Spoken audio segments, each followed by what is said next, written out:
Alors, bonjour Monsieur Frédéric, je suis Fatma Jalad. Alors Frédéric Marquet, je suis mulhousien et j'ai toujours été engagé pour cette ville dans laquelle je crois depuis toujours. J'ai vu que vous êtes vraiment une figure qui est très engagée à Mulhouse, comme vous venez de le dire, depuis de nombreuses années, et notamment dans tout ce qui est commerce de proximité et de la vie citoyenne. En fait, en tant que volontaire européen ou en tant qu'une personne qui fait du volontariat européen ici à Mulhouse et originaire de la Tunisie, je voulais vraiment échanger avec vous sur Mulhouse, sur son dynamisme et sur la place que peuvent y occuper les volontaires européens. Comment décrivez-vous Mulhouse à quelqu'un qui ne le connaît pas ? Alors, Mulhouse, c'est une ville singulière, c'est une ville qui a une histoire particulière et j'allais dire une énergie particulière. C'est par exemple une des villes où la ville la plus jeune de France, 42% de la population à Mulhouse a moins de 30 ans.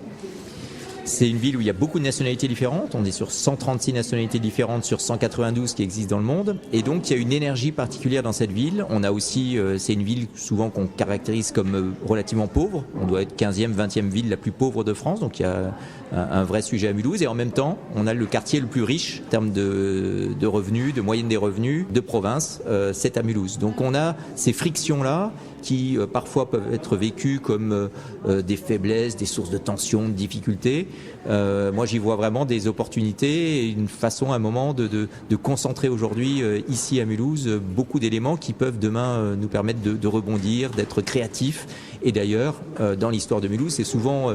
Je dis souvent, Mulhouse, il n'y a pas la mer, il n'y a pas de pétrole. Donc chaque fois que Mulhouse, dans l'histoire, a rayonné dans le monde, parce que Mulhouse a été un modèle dans le monde à certaines époques, ce sont les Mulhousiens qui se sont pris par la main et souvent d'ailleurs des jeunes. La plus belle épopée, l'histoire du textile mulhousien, on la doit avant tout à quelques jeunes mulhousiens de moins de 30 ans qui ont décidé presque du jour au lendemain de se lancer dans cette aventure textile pour Mulhouse. Donc clairement, c'est aux Mulhousiens de se prendre par la main, d'oser, d'inventer, de créer pour que Mulhouse rayonne à sa juste valeur. Comment Mulhouse elle a évolué pendant les dernières années ? C'est les jeunes Mulhousiens et les Mulhousiens en général, c'est eux qui ont vraiment aidé à cette évolution à travers plusieurs domaines dans le textile. Pas forcément aujourd'hui dans le textile. Le textile est un peu une histoire passée, même si c'est dans notre ADN, dans nos racines, et qu'il y a certainement des choses à creuser, à développer, à réinventer dans ce domaine-là. Mulhouse a plutôt bien évolué, on peut se dire, ces 15 dernières années, de manière générale, parce que des programmes ont été lancés pour revitaliser le cœur de ville, des choses ont été engagées dans les quartiers aussi. Donc globalement, moi je reste convaincu que Mulhouse a plutôt bien évolué. On est ici à la Maison Engelmann, dans un lieu qui a été créé, inauguré, je ne vais pas dire de bêtises, 2014, si je ne me trompe pas. Ça fait partie des lieux qui ont permis de faire évoluer aussi Mulhouse ces dernières années. Donc oui, globalement, pour moi, Mulhouse a plutôt bien évolué ces dernières années, mais pour moi, le potentiel est encore énorme et il y a beaucoup de choses qu'on n'exploite pas. Mais ce sont à chaque fois, effectivement, les Mulhousiens. On peut parler de KM0, par exemple, qui est un écosystème, un site, une friche industrielle qui a été transformée et qui est aujourd'hui un écosystème modèle à l'échelle nationale dans le domaine du numérique, de l'industrie, etc. Ce sont des privés, des industriels mulhousiens dans ce domaine-là qui ont proposé ce projet, bien sûr accompagnés ensuite par les collectivités, les institutions. C'est un exemple supplémentaire du fait qu'il faut que les Mulhousiens se mobilisent pour leur ville et qu'à partir du moment où on s'y mobilise, il y a beaucoup de choses qui sont plus facilement possibles. Je dis souvent, Mulhouse est une chance, c'est à nous de la saisir. Qu'à Mulhouse, il y a beaucoup de choses qu'on peut faire plus facilement qu'ailleurs. Quelqu'un qui a un projet, Mulhouse devrait et a la capacité à le rendre plus facile qu'ailleurs. Il faut juste que les Mulhousiens en prennent conscience, et notamment les jeunes. Il y a un vrai travail à faire sur la fierté d'appartenance des jeunes à leur ville, et ça passe par plein de choses. Ça passe par le sport, ça passe par la culture. Aujourd'hui, par exemple, dans ces domaines-là, notamment le sport, on est un peu faible. Les jeunes, aujourd'hui, ils ont besoin de s'identifier à une équipe de foot, à une équipe de basket, qui joue les premiers rôles dans un championnat national. C'est plus le cas à Mulhouse, donc on ne vibre plus, par exemple, football ou sport de haut niveau à Mulhouse. Bien sûr, il y a le volley, il y a d'autres sports qui viennent combler un petit peu. On n'atteindra jamais, je dirais, la popularité de certains autres sports, mais ça peut être aussi dans le domaine culturel, Quand est-ce qu'il y a eu un grand concert à Mulhouse avec un vrai artiste de dimension internationale dans notre ville. Ce sont aussi ces moments-là qui fédèrent, qui font que les jeunes et les gens partagent une même émotion. Ce sont aussi dans ces moments-là que se croisent les publics. Je disais tout à l'heure, il y a les plus riches et les plus démunis. Dans ces moments-là, souvent, c'est ces moments-là où se croisent les différents publics et où vivent au même moment la même émotion des habitants d'une ville. Donc tout ça, ce sont des choses qu'il faut alimenter, nourrir, retrouver à Mulhouse et dont Mulhouse, pour moi, a réellement besoin. La communication, elle peut jouer aussi un rôle qui est très important là, parce que je suis pas mulhousienne, mais quand même, j'ai récemment découvert que l'équipe féminine du basket, si je me trompe pas, ou du volley de Mulhouse, elle est championne de la France. Et malheureusement, on n'a vraiment pas assez d'informations sur ça, soit sur les réseaux sociaux, pas sur les médias classiques, etc. Il y aura beaucoup de travail sur ça.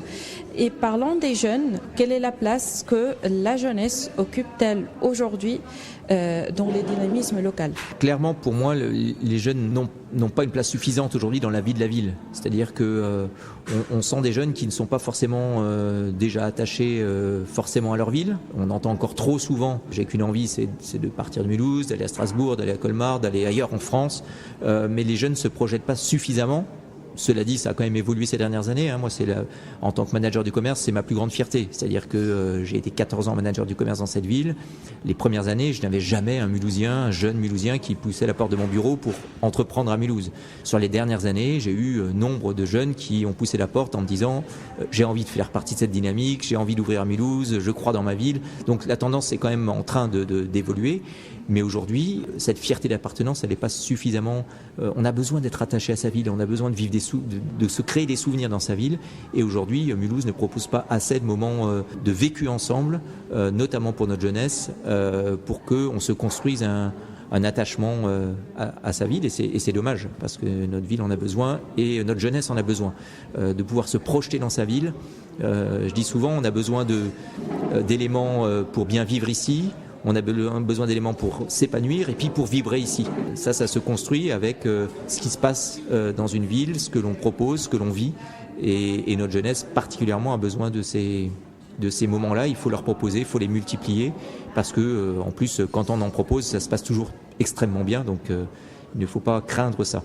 C'est pas une vague, mais plutôt une solution peut-être pour avoir plus de notoriété et plus de visibilité sur la ville de Mulhouse. Donc le volontariat européen, ça peut être quand même, on peut accueillir des jeunes du monde entier, surtout des pays européens, pour venir et faire des expériences ici. Comment vraiment vous voyez l'importance de créer de telles opportunités pour les jeunes, soit pour les jeunes mulhousiens qui peuvent aller dehors et promouvoir et communiquer la région de Mulhouse, soit l'inverse, et donc accueillir d'autres personnes comme moi, en fait, de la Tunisie. Je débarque ici à Mulhouse pour découvrir cette région et valoriser le patrimoine de Mulhouse. Vous me disiez vous-même tout à l'heure que en venant à Mulhouse, vous aviez été surprise de ce que vous avez trouvé ici en termes de qualité de vie, d'énergie, de ce qui s'y passe, que vous aviez même dans vos connaissances des gens qui étaient à Strasbourg, que vous les avez amenés à découvrir Mulhouse et que eux-mêmes étaient surpris de ce qu'ils ont vécu quand ils sont venus quelques jours ici. Et évidemment que ces échanges et ce regard extérieur, c'est-à-dire que c'est essentiel aussi pour nos jeunes Mulhousiens de voir que des jeunes venus d'ailleurs découvrent la ville et s'y plaisent et ont un discours totalement différent de ce qu'on peut entendre ici ou là sur Mulhouse. Donc ce regard extérieur, il est très important dans la construction même, j'allais dire mentale, de l'image que les propres Mulhousiens et les jeunes Mulhousiens ont de leur propre ville. Plus on va entendre des gens qui viennent de l'extérieur qui nous disent « waouh, c'est bien » et il se passe des choses que j'ai jamais vues ailleurs, plus notre jeunesse mulhousienne va... Et effectivement, ensuite, ces échanges entre pays européens avec des jeunes Mulhousiens qui pourraient aller dans d'autres territoires pour voir aussi ce qui s'y passe, témoigner de ce qui se passe à Mulhouse, etc. Il faut qu'on ranime cette flamme, qu'on rallume cette flamme. Et vous me disiez aussi tout à l'heure que la grande difficulté, c'est que vous avez besoin, quand il y a ces échanges, d'avoir une association qui porte ces échanges, etc. Et qu'à Mulhouse, il y en a une il y a quelques années, qu'il n'y en a plus aujourd'hui, et que c'est du coup très compliqué en termes de démarche, etc., d'avoir ce type d'échange avec des volontaires européens. Et moi, je suis par exemple convaincu que ça pourrait être un service que la mairie engage. C'est-à-dire qu'aujourd'hui, il n'y a plus d'association qui porte. Pourquoi un service jeunesse ne pourrait pas s'approprier cette mission-là? Pour moi, une mairie doit faciliter la vie, surtout sur des projets qui ont du sens, à la fois pour Mulhouse, pour notre jeunesse. Et donc, c'est un sujet qui pourrait vraiment, pour moi, être un sujet traité par la ville pour faciliter ces échanges et redonner un dynamisme à ces échanges qui ont vraiment du sens pour la ville et pour notre jeunesse. Donc selon vous, la solution peut-être pour accueillir plus de jeunes et régler cette problématique-là par rapport aux associations, c'est la mairie? En tout cas, ça peut être une solution. Ou alors tout engager pour qu'on identifie une association qui puisse à nouveau porter ce type de projet ou la créer. En tout cas, il faut que je pense que les institutions mulhousiennes soient porteuses, puissent aider, accompagner pour qu'on trouve une solution. Parce que, encore une fois, c'est une richesse assez incroyable d'avoir ces échanges-là et aujourd'hui, on n'en profite pas. Donc ça doit bien se passer dans d'autres villes. Vous me parliez de Nancy tout à l'heure, etc. Donc dans d'autres villes, ces échanges se produisent entre jeunes volontaires européens et à Mulhouse, on est en quête et en difficulté même quand il y a des gens motivés pour que ça puisse se produire. Donc il faut qu'on trouve une solution. Ça peut être effectivement la mairie qui s'engage en ce sens, quitte à ensuite déléguer à une association qui sera identifiée.